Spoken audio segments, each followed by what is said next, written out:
नमस्कार। Buddha coaching centre के online platform में आप सभी लोगों का हार्दिक स्वागत है।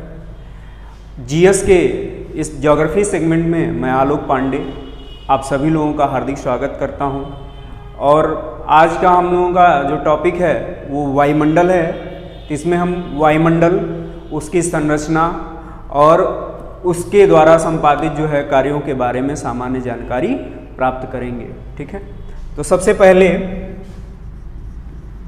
जो वायुमंडल शब्द है इसका अर्थ देखते हैं। वायुमंडल पृथ्वी के चारों ओर जो गैसों का एक विशिष्ट भंडार है उसी को कहा जाता है। अगर वैज्ञानिक तरीके से चलेंगे तो वायुमंडल का मतलब होता है गैसों का मिश्रण। ठीक है, मिश्रण इसलिए कहते हैं क्योंकि यहाँ देखिए गैसों का अनुपात निश्चित नहीं है, अनिश्चित अनुपात होता है। अगर अनुपात निश्चित होता तो उसे क्या कहा जाता? यौगिक कहा जाता। मिश्रण को भी, इस गैसों के मिश्रण को भी दो प्रमुख रूप से बांट लिया जाता है। एक में भारी गैसें होती हैं और दूसरे में हल्की गैसें। ठीक, अब देखिए भारी गैसों में सबसे प्रमुख स्थान आता है नाइट्रोजन का। ठीक है, आप लोग जानते हैं नाइट्रोजन जो है कितना प्रतिशत पाया जाता है वायुमंडल में, तो 78.03%। ठीक है, सबसे ज़्यादा जो है वायुमंडल में पाई जाने वाली गैस कौन सी है? नाइट्रोजन। नाइट्रोजन के बाद दूसरा स्थान आता है ऑक्सीजन का। ऑक्सीजन कितना परसेंट पाई जाती है? 20.99%, या इसको राउंड फिगर में हम 21% कहते हैं। इसको 78% कहा जाता है। ठीक है, अब देखिए यहाँ देखिए नाइट्रोजन है, ये ऑक्सीजन है, ये 78% है, ये 21%। तो जब हम प्राणवायु के रूप में गैस अंदर लेते हैं तो जाहिर सी बात है, ये प्रश्न दिमाग में आता होगा कि उसमें सबसे ज़्यादा किसकी मात्रा होती है? जो हम इनहेल करते हैं। ध्यान दीजिएगा, जब हम इनहेल करते हैं तो उसमें भी नाइट्रोजन सबसे ज़्यादा होती है क्योंकि वो वायुमंडल में 78% पाई जाती है। अब हमारे नाक में ऐसी कोई डिवाइस नहीं लगी हुई है, ऐसा कोई फिल्टर नहीं लगा हुआ है कि डायरेक्ट हम ऑक्सीजन ही लेंगे, बाकी गैसों को छोड़ देंगे। तो जाती नाइट्रोजन भी है, लेकिन ज़रूरत हमारे शरीर को ऑक्सीजन की पड़ती है और ऑक्सीजन के केवल 4% की ज़रूरत शरीर को होती है। शेष जो है 17% ऑक्सीजन भी वापस कर दिया जाता है शरीर के द्वारा। ऑक्सीजन के बाद जो तीसरा स्थान है वो है आर्गन का, और आर्गन की जो मात्रा होती है वो 0.93% होती है। यहाँ ध्यान दीजिए, आर्गन जो है ये एकमात्र भारी अक्रिय गैस है जो वायुमंडल में पाई जाती है। आर्गन के बाद कार्बन डाई ऑक्साइड। ठीक है, जिसको हम लोग CO2 के रूप में जानते हैं, और परीक्षा में इससे संबंधित बहुत प्रश्न पूछे जाते हैं। कितना परसेंट पाई जाती है?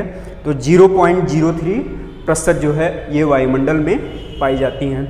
ये देखिए ये समूह जो है भारी गैसों का है। इसमें हमने नाइट्रोजन को देखा, ऑक्सीजन को देखा, आर्गन देखा, कार्बन डाइऑक्साइड देखा। इसके मात्रा को आप लोग ध्यान दीजिएगा, इसमें प्रश्न पूछे जाते हैं। और ये प्रश्न ये भी पूछा जाता है कि वायुमंडल की एकमात्र भारी अक्रिय गैस कौन सी है?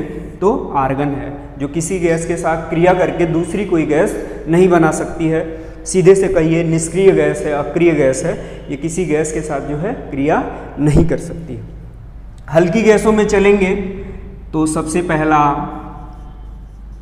नाम आता है हाइड्रोजन का, उसके बाद हीलियम, NH होता है, फिर है नियॉन यानी क्रिप्टॉन Kr, और ज़ेनान इसको हम डिनोट करते हैं Xc से। ठीक है, अब देखिए हल्की गैसों में हाइड्रोजन, हीलियम, नियॉन, क्रिप्टॉन और ज़ेनान हो गई। हीलियम, नियॉन, क्रिप्टॉन और ज़ेनान को नोबल गैसें भी कहा जाता है। इनको क्या कहा जाता है? ये नोबल गैसें हैं, नोबल गैस। ठीक है, हल्की भी हैं और साथ साथ अक्रिय गैसों का ये समूह है। अब आइए, ये गैसों का जो एक तरह से रासायनिक संरचना हो गई, इसके बारे में हम लोगों ने चर्चा कर लिया। अब आगे जो हम लोग चीज़ देखेंगे वो है वायुमंडल की परतें, वायुमंडल के स्तर, वायुमंडल का विभाजन, वायुमंडल की परतें या वायुमंडल का स्तर, या कह लीजिए वायुमंडल का विभाजन। ठीक है, तो सामान्य तौर पर प्रश्न ये पूछा जाता है कि वायुमंडल में कितनी परतें पाई जाती हैं? तो वायुमंडल की कुल 5 परतें हैं। ठीक है, अब देखिए यहाँ ध्यान देने योग्य जो बात है वो है कि वायुमंडल के जो लेयर होते हैं, जो 5 स्तर होते हैं, उनके अब परीक्षाओं में अंग्रेजी नाम पूछे जा रहे हैं। जैसे हम लोग अभी तक जो क्रम याद करते आए हैं कि सबसे निचली परत क्षोभ मंडल, उसके बाद उससे ऊपर समताप मंडल, उससे ऊपर मध्य मंडल, उससे ऊपर आयन मंडल, उससे ऊपर बहिर्मंडल। ठीक है, अब देखिए इसमें जो सबसे ध्यान देने योग्य बात है कि इनके अंग्रेजी नाम जानिए। क्षोभ मंडल में शुरू करिए तो इसको कहते हैं ट्रोपोस्फियर। ठीक है, समताप मंडल में स्ट्रेटोस्फियर। देखिए सबसे ज़्यादा कंफ्यूजन यही होता है क्षोभ और समताप में। ध्यान रखिएगा, जब समताप पूछेगा तो यहाँ 100 है तो यहाँ यस आता है। इस चीज़ से ध्यान आप रखिएगा कि जो स्ट्रेटोस्फियर है वो समताप मंडल का ही अंग्रेजी नाम है। मध्य मंडल को मेसोस्फियर कहते हैं, आयन मंडल को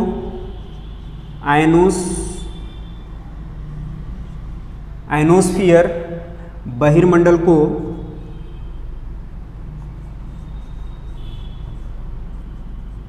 एक्सोस्फियर कहते हैं। ठीक है, तो हमारी 5 परतें हो गई। सबसे निचली परत या सबसे, इसको पतली परत कह लीजिए, मोटाई सबसे कम होती है। ठीक है, मैक्सिमम 18 किलोमीटर तक होती है।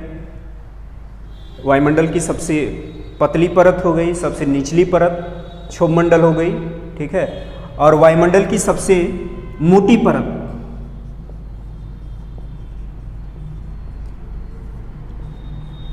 आपकी होती है आयन मंडल, क्योंकि 80 से लेकर 640 किलोमीटर की ऊंचाई तक पाई जाती है। ठीक है, अब हम लोग एक एक करके इनकी विशेषता जानेंगे। तो सबसे पहले कुछ चीज़ें, टेक्निकल चीज़ें हैं, उसको हम फिगर के माध्यम से भी देख लेते हैं। ठीक है, तो ये ध्यान रखिएगा, मैं दोबारा से भी इसको लिखता जाऊंगा। ये चित्र के माध्यम से हम लोग देखते हैं। सामान्य तौर पर कि ये पृथ्वी का जो धरातल है, इसको मान लीजिए यहाँ से ये दोनों ध्रुव हो जाएंगे और बीच में ये भूमध्य रेखा आ जाएगी। तो ध्रुवों पर जो पहली परत होती है, सबसे निचली परत होती है, ध्रुवों पर उसकी ऊंचाई 8 किलोमीटर होती है और भूमध्य रेखा पर कितनी हो जाती है? 18 किलोमीटर। और ये कौन सा मंडल है? ये है हमारा क्षोभ मंडल। ठीक है, एक चीज ध्यान रखिएगा, क्षोभ मंडल जिसको हमने ट्रोपोस्फियर के नाम से जाना है, ये वायुमंडल की सबसे निचली परत है। इसका विस्तार ध्रुवों पर 8 किलोमीटर से भूमध्य रेखा पर 18 किलोमीटर तक होता है। ठीक है, अब देखिए क्षोभ मंडल की विशेषता क्या क्या है कि जैसे जैसे क्षोभ मंडल की ऊंचाई बढ़ती है, ऊंचाई बढ़ा रहे हैं, तापमान क्या होगा? गिरेगा। किस दर से गिरता है कि 165 मीटर हम ऊपर जा रहे हैं तो 1 डिग्री सेल्सियस तापमान क्या हो जा रहा है? कम हो जा रहा है। या फिर इसको कह लीजिए कि 1 किलोमीटर की ऊंचाई पर हम जा रहे हैं तो तापमान में जो कमी हो रही है वो 6.5 डिग्री सेल्सियस हो जा रही है। 6.5 डिग्री सेल्सियस तापमान क्या हो जा रहा है? गिर जा रहा है। इसी को तापमान की सामान्य ह्रास दर कहते हैं।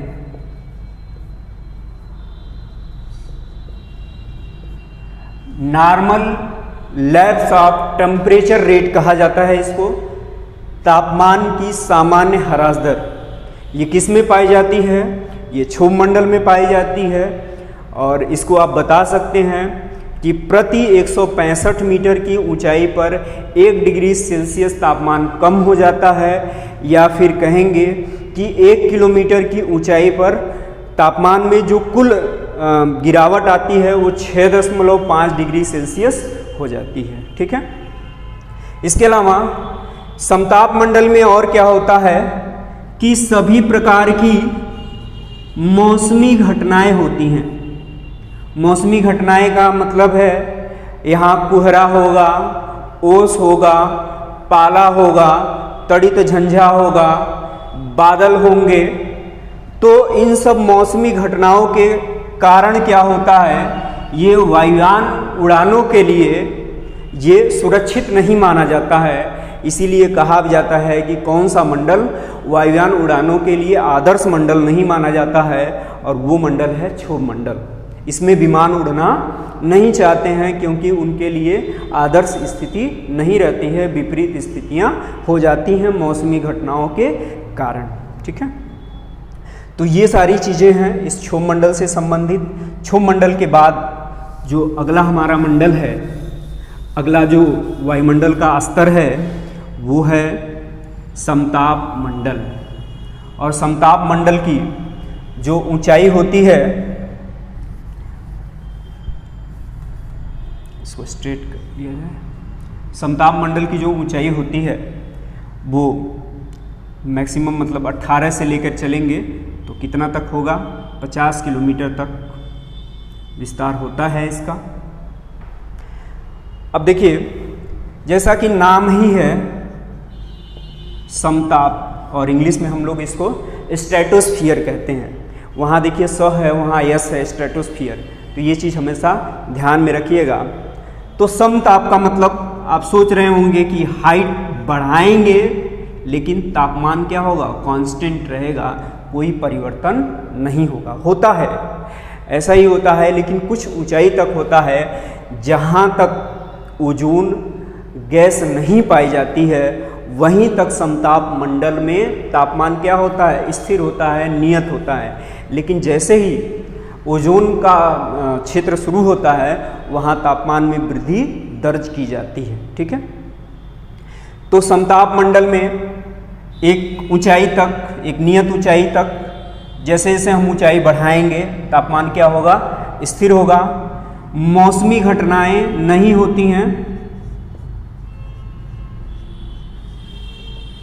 होती हैं, इसीलिए वायुयान उड़ानों के लिए के लिए आदर्श मंडल है। वायुयान जो है मौसमी घटनाएं नहीं होती हैं, तापमान नियत होता है। वायुयानों के लिए, वायुयान उड़ानों के लिए सबसे आदर्श मंडल कौन सा माना जाता है? समताप मंडल। ठीक है। इसके अलावा सबसे विशेष चीज़ें जो क्वेश्चन पूछा जाता है कि समताप मंडल में ही 15 से 35 किलोमीटर की ऊंचाई तक, ठीक है। देखिए ये 15 से 35 जो किलोमीटर है ये समताप मंडल का किलोमीटर है।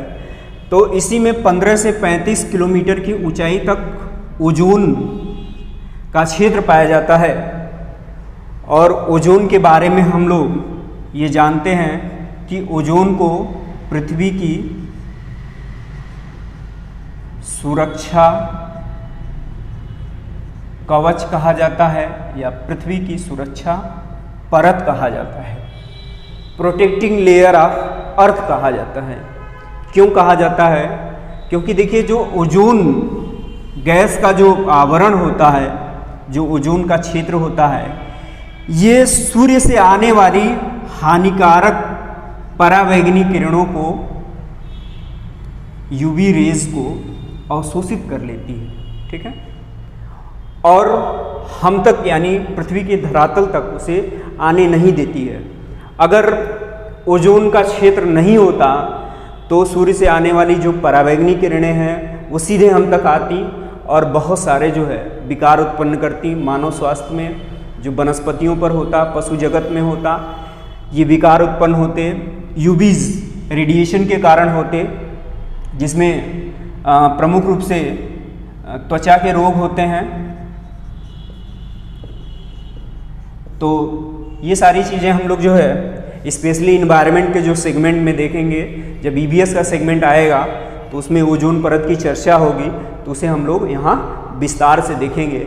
लेकिन यहाँ एक चीज़ और ध्यान दीजिए कि ओजोन परत जो है प्रमुख रूप से समताप मंडल में पाई जाती है। प्रश्न ऐसा पूछा जाता है। लेकिन ओजोन दो तरह की होती है, एक गुड ओजोन होती है और एक बैड ओजोन होती है। जो गुड ओजोन होती है यानी ओजोन का क्षेत्र जो 90% तक समताप में पाया जाता है, ये तो हमारे लिए सुरक्षा परत का काम कर रहा है। लेकिन उसका 10% क्षेत्र जो क्षोभ मंडल में पाया जाता है, ये प्रदूषक का काम करता है, पॉल्यूटेंट का काम करता है। इसीलिए इसको बैड ओजोन कहा जाता है। ठीक है। तो ये चीज़ यहाँ ध्यान दीजिएगा कि 90% जो ओजोन का क्षेत्र जो समताप में पाया जाता है उसको गुड ओजोन कहते हैं, और 10% जो क्षेत्र क्षोभ मंडल में पाया जाता है उसको बैड ओजोन कहते हैं। क्यों बैड ओजोन कहते हैं? प्रदूषक का काम करता है, पॉल्यूटेंट का काम करता है। ठीक है। आइए अब हम लोग जो है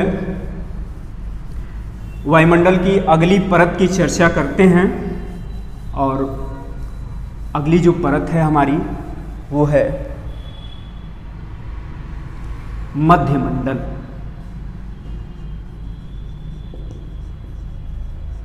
जिसको हमने अंग्रेजी में मेसोस्फीयर के नाम से देखा है। ठीक है। देखिए इसका विस्तार 50 किलोमीटर से लेकर 80 किलोमीटर की ऊंचाई तक होता है। ठीक है।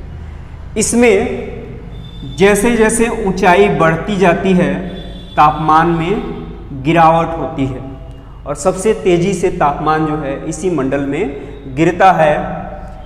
ये वायुमंडल की सबसे ठंडी परत कही जाती है। वायुमंडल की सबसे ठंडी परत कही जाती है। किस परत को कहा जाता है, किस मंडल को कहा जाता है? मध्यमंडल है, मेसोस्फीयर है। इसमें एक और चीज़ें, एक और घटना होती है, उल्कापात। जो उल्कापात या जिसको उल्का पिंड कहते हैं, इसके बारे में थोड़ा जान लीजिए कि बृहस्पति और मंगल के बीच में कुछ ऐसे जिसको कहा जाए कि एक एस्ट्रोनॉमिकल यूनिट पाई जाती है, कुछ ऐसे एक तरह से कहा जाए खगोलीय पिंड पाए जाते हैं, जिनके गति करने की जो दिशा होती है वो आड़ी तिरछी होती है, नियत नहीं होती है। उनको क्षुद्र ग्रह कहा जाता है, एस्टेरॉयड कहा जाता है। किन दो ग्रहों के बीच पाए जाते हैं? मंगल और बृहस्पति के बीच पाए जाते हैं। तो आड़े तिरछे जो गति करते हैं उनके कारण आपसी टक्कर होता है। उस टक्कर से ज्वाला उत्पन्न होती है और ये ज्वाला हमको कहाँ तक दिखती है? सामान्य रूप से ये उल्कापात की जो घटना परिलक्षित होती है, जो उल्कापिंड की घटना परिलक्षित होती है, जिसको हम लोग तारा टूटना कहते हैं, ये घटना कहाँ तक परिलक्षित होती है? मध्य मंडल तक परिलक्षित हो जाती है। सामान्य रूप से मध्य मंडल में आकर जो उल्कापात होते हैं, उल्कापिंड होते हैं, वो समाप्त हो जाते हैं। लेकिन कभी कभी क्या होता है कि पृथ्वी के धरातल पर आ जाते हैं। तो जब पृथ्वी के धरातल पर कोई बड़ा उल्कापिंड गिरेगा तो उसके कारण एक संरचना विकसित होती है जिसको हम क्रेटर कहते हैं। और जब उस क्रेटर में जल भर जाता है, पानी भर जाता है, तो उससे बनने वाली जो झील होती है उसको क्रेटर झील के नाम से जाना जाता है। भारत में एक झील है, महाराष्ट्र में है, उस झील का नाम है लोनार। वो भारत की एकमात्र क्रेटर झील है। अभी हाल ही में चर्चा में रही है, उस झील का पानी क्या हो गया था? गुलाबी हो गया था। ठीक है, ध्यान रखिएगा, लोनार झील चर्चा में रही है क्योंकि उसके पानी का रंग क्या हो गया था? गुलाबी हो गया था। एक स्वाभाविक घटना थी, बाद में फिर जो है पानी नीले रंग का हो गया, अपने वास्तविक स्वरूप में आ गया।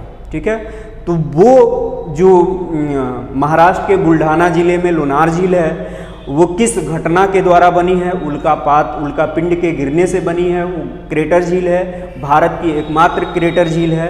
तो ये सारी चीज़ें हम लोग जब झील पढ़ेंगे तो उसमें भी डिस्कस करेंगे।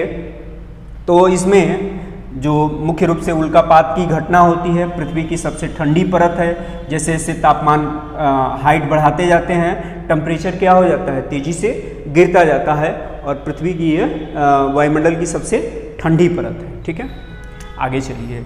इसके बाद हम लोग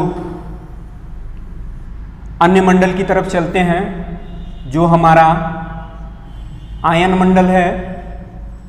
ठीक है, इसका विस्तार 80 से लेकर 640 किलोमीटर तक होता है। अब देखिए, इंग्लिश में इसको आयनोस्फीयर कहते हैं। इसको आयन या आयन मंडल क्यों कहते हैं? क्योंकि इसमें गैसें जो है आयनित होती हैं, जिसको कहा जाता है इंग्लिश में इलेक्ट्रिकली चार्ज्ड होती हैं। ठीक है, आयनित होने के कारण, आयनित का मतलब है प्लस माइनस जो भी चार्ज होता हो उसमें, इसीलिए इसको आयन मंडल के नाम से जाना जाता है। लेकिन यही जो है गैसों के कणों की जो आयनित होने की विशेषता है, हमारे जो संचार प्रणाली है उसके लिए वरदान साबित हुई है। आपको बताते चले, अगर आयन मंडल नहीं होता तो जितनी भी हमारी टेलीकम्युनिकेशन है, जितना भी हमारा कम्युनिकेशन सिस्टम है, सब फेल्योर हो जाता। न तो फ़ोन काम करते, न टेलीविज़न काम करता, न रडार काम करते, न वायुयान उड़ पाते, न किसी तरह का कोई टेलीकास्ट हो पाता, कोई ब्रॉडकास्टिंग हो पाती। ये सारी चीज़ें क्यों संभव हुई हैं? आयन मंडल के कारण। आयन मंडल ऐसा क्या करता है कि संचार प्रणाली में इतना बड़ा भूमिका निभाता है। तो जितनी भी रेडियो तरंगे होती हैं, कौन सी तरंगे? रेडियो तरंगे, रेडियो तरंगों को परावर्तित करने का काम करता है। ठीक है, और आपको बताते चलें कि जो रेडियो तरंगे होती हैं वो तीन मुख्य रूप से होती हैं। इसमें शॉर्ट वेव होता है, मीडियम वेव होता है और लॉन्ग वेव होता है। ठीक है, अब तो मान लीजिए फ्रीक्वेंसी मॉड्यूलेशन का ज़माना है, एफएम का ज़माना है, लेकिन पहले जो है 3 बैंड वाले रेडियो, 2 बैंड वाले रेडियो, 10 बैंड वाले रेडियो होते थे। और उसमें कौन सा मीडियम वेव है, कितने किलो हर्ट्ज पर कौन सा स्टेशन है, लोगों को ज़बानी याद रहता था। लेकिन क्यों आज लोग, अब तो ऑटो ट्यूनिंग सिस्टम आ गया है, मोबाइल आपका ट्यून करके आपका जो है चैनल बजा देता है, आपका एफएम बजा देता है, तो इसकी ज़रूरत आपको नहीं पड़ती है। ठीक है, तो तो सभी प्रकार की रेडियो तरंगों को परावर्तित करने का काम कौन सा मंडल करता है? आयन मंडल करता है। ठीक है। इसके अलावा एक घटना होती है, इस घटना को हम ध्रुवीय प्रकाश कहते हैं। देखिए, ध्रुवीय प्रकाश दोनों ध्रुवों पर पाया जाता है। जो उत्तरी ध्रुवों पर प्रकाश पाया जाता है उसको हम लोग अरोरा बोरेलिस कहते हैं, और जो दक्षिणी ध्रुवीय प्रकाश होता है उसको अरोरा ऑस्ट्रेलिस कहते हैं। कभी आपको अगर स्कैंडिनेवियन कंट्री में जाने का मौका मिलेगा, स्वीडन, नॉर्वे, आइसलैंड, इसमें जाने का मौका मिलेगा, तो वहाँ देखिएगा, वहाँ शीशे के होटल बनाते हैं लोग, शीशे इग्लू बनाते हैं, और वहाँ लोग रात में ठहर करके आसमान के सतरंगी रंग को देखते हैं। जैसे जैसे रेनबो कलर्स होते हैं वैसे वैसे रात में आसमान के रंग जो है परिवर्तित होते रहते हैं। ये घटना आपको मिल जाएगी आइसलैंड में, नॉर्वे में, फिनलैंड में, आइसलैंड में, ग्रीनलैंड में, मतलब ध्रुवीय क्षेत्रों में, साइबेरिया में ये सब घटनाएं परिलक्षित होती हैं। और उत्तरी ध्रुव में चूँकि ज़्यादा स्थलखंड है इसीलिए इसको अरोरा बोरेलिस कहा जाता है। बोरेलिस क्यों कहते हैं? देखिए, जो टैगा वन होते हैं उनको बोरियल वन भी कहा जाता है, और जो टैगा वन है वो केवल उत्तरी गोलार्ध में पाए जाते हैं। तो बोरियल वनों के कारण ही इस प्रकार का नाम क्या हो गया है? अरोरा बोरेलिस हो गया है। और दक्षिणी ध्रुवीय प्रकाश को अरोरा ऑस्ट्रेलिस कहते हैं, जो ऑस्ट्रेलिया के तरफ दिखेगा, अंटार्कटिका में दिखेगा आपको। ठीक है, उसे हम कहेंगे अरोरा ऑस्ट्रेलिस। ठीक है। तो ध्रुवीय प्रकाश जो परिलक्षण की घटना होती है उसका भी परावर्तन कहाँ से होता है? आयन मंडल से ही होता है। ठीक है, ध्यान रखिएगा कि ध्रुवीय प्रकाश जो दिखता है उसका भी परावर्तन की घटना कहाँ से होती है? ये किस मंडल से होती है? आयन मंडल से होती है। ठीक है। इसके बाद अब वायुमंडल की सबसे ऊपरी परत, जिसको हम लोग बहिर्मंडल के नाम से जानते हैं, इंग्लिश में एक्सोस्फीयर कहते हैं। इसमें 640 से 1000 किलोमीटर की ऊंचाई तक हमारा जो है बहिर्मंडल विस्तृत है। बहिर्मंडल को इंग्लिश में एक्सोस्फीयर के नाम से जानते हैं। इसमें देखिए, जो बहिर्मंडल होता है इसमें गैसें बहुत ही विरल अवस्था में होती हैं। विरल का मतलब है गैस का एक कण यहाँ होगा तो अगला यहाँ होगा। ठीक है। और जो गैसें होती हैं उसमें दो ही गैसें मुख्य रूप से पाई जाती हैं, हाइड्रोजन और हीलियम, और वो भी किस रूप में पाई जाती हैं? बहुत ही विरल रूप में पाई जाती हैं। ठीक है। इसके अलावा जितने भी हम लोग मैन मेड सैटेलाइट होता है, कृत्रिम उपग्रह होते हैं, उनको इसी मंडल में हम स्थापित करते हैं। बहिर्मंडल में ही कृत्रिम उपग्रहों को स्थापित किया जाता है। इसके अलावा जो 1000 किलोमीटर के ऊपर का क्षेत्र होता है उसको हम लोग अंतरिक्ष कहते हैं।